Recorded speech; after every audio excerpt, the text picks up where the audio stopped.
Guðni T. Jóhannesson, fyrrverandi forseti, sagði í samtali í Ríkissjónvarpinu í síðustu viku að það væri ráðlegt ef að þjóðin segði já á höfuðdaginn að byrja á því að opna sjávarútvegspakkann, sjá hvað kæmi út úr samtali hann.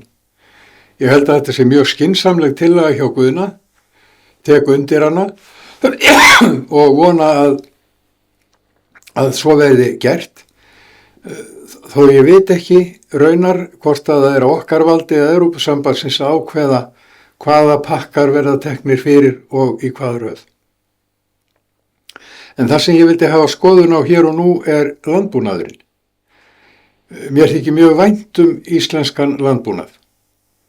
Mikið vænt sveitina og það sem að sveitin hefur fengist við aldirnar.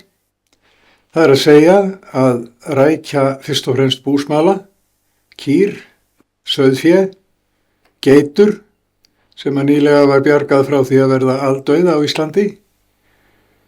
Mér er mjög annt þessi fornu kyn. Sauðfjárkynið til dæmis er mjög merkilegt. Þetta er eitt elsta sauðfjárkyn sem er í ræktun í heiminum.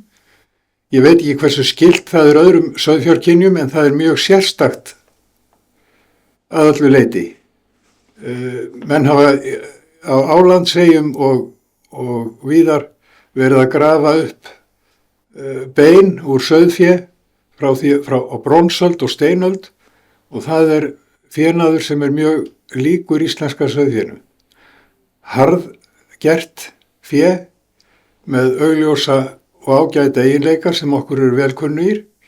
Afar gott kjöt, enda er þetta nánast villibráð. Ullargæði sem eru mjög sérstök og fleira mætti segja sauðféð. Kýrnar okkar hafa hentað okkur vel. Þær þurfa ekki mikinn mat, þeim nægir að hafa gras og hey til þess að mjólka ágætlega og með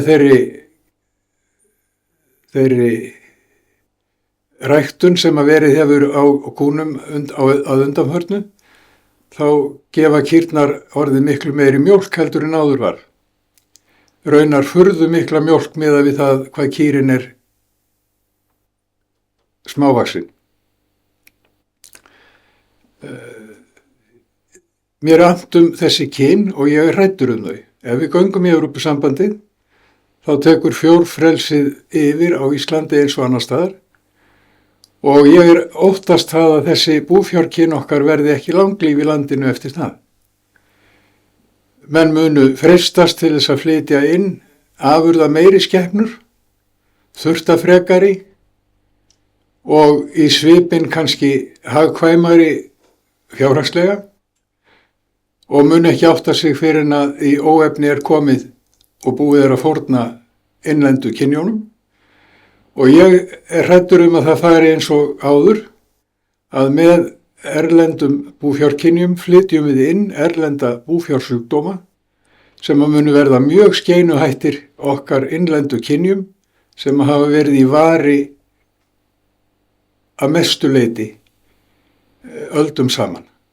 Við höfum mjög slæma reynslu af innflutningi lifandi dýra til kynbóta, fjárkláðin, Hvanneyrarveikin og við erum núna upp á síðkastið að bregðast við öðruvísi heldur en með því að skera niður eins og alltaf var gert hér áður fyrr.